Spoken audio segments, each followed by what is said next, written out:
కృష్ణ యొక్క శరీరం. దీన్ని బట్టి అర్థం చేసుకో. ఒరే పిచ్చి మానవుడా, వెర్రెక్కి విర్రవీగకు.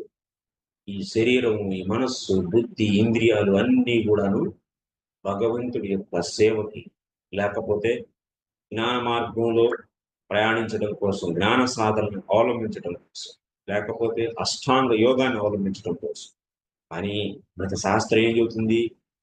కర్మార్పణము, జ్ఞానయోగము, అష్టాంగ యోగము మరియు భక్తి యోగం, వీటన్నిటిలోనూ సర్వశ్రేష్టమైనటువంటి యోగం ఏంటి అంటే అది ఈ భక్తి యోగం. కాబట్టి బుద్ధిమంతులు ఏం చేస్తారండి? కృష్ణవర్ణం తుషా కృష్ణం సాంగోపాంగాస్త్ర పార్షదం యజ్ఞై సంకీర్తన ప్రాయై యజంతి సుమేధసః.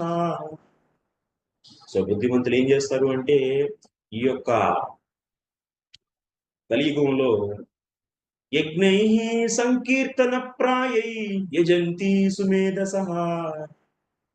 సో సంకీర్తన యజ్ఞం చేస్తారు. సంకీర్తన యజ్ఞం చేయాలంటే ఏం కావాలి? కీర్తన చేయాలంటే మనకి నాలుగు కావాలి. హరే కృష్ణ కృష్ణ కృష్ణ హరే హరే, హరే రామ రామ రామ హరే. సో కాబట్టి ఇటువంటి కీర్తన చేయాలి అంటే నాలుగు కావాలి, కళ్ళు కావాలి.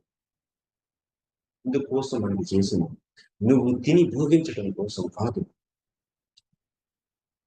అలా చేసావంటే ఏంటి? చేసావంటే అది నీ కర్మ. భవార్థం ఆయన చెబుతున్నాడు, దానికోసం కూడాను. అవును, మూర్ఖులు ఎవరైతే నా యొక్క స్వరూపం, ఈ యొక్క అణం ఏదైతే చిత్ కణం ఉందో తెలుసా? ఈ చిత్కణం ఏంటి? దాసభూతో హరే. అయ్యా శాస్త్రాల్లో చెప్పారండి, ఈ చిత్కణం యొక్క స్వరూపం ఏంటి, దీని యొక్క స్థితిగతులేంటి అని అడిగితే శాస్త్రం ఏం చెబుతుంది? ఒరే మూర్ఖుడా, ఈ యొక్క జీవాత్మ యొక్క స్థితి దాసభూతో హరే, హరికి దాసభూతుడు. అంటే దాసుడయ్యేందుకు కావలసినటువంటి యోగ్యతని కలిగినటువంటిది ఈ యొక్క చిత్కణం. దాని యొక్క పరమ స్వరూపం ఏంటి అంటే, దాని యొక్క పరమ స్వరూపం, కాన్స్టిట్యూషనల్ పొజిషన్ అని అంటారు ఇంగ్లీష్లో. దాని యొక్క పరమ స్వరూపం ఏంటి అంటే భగవంతుడి యొక్క సేవ. అది దాసభూతమైనటువంటి ఆ యొక్క కణం. అది మరి దాసుడా? ఎప్పుడైతే దాసుడవడానికి యోగ్యత కలిగింది, కానీ దానికి భాగ్యం కలగాలి. సత్పురుషులు, మహా పరమ స్వతంత్ర భగవద్భక్త సాంగత్యం, ఆ సాంగత్యం నుంచి కలిగినటువంటి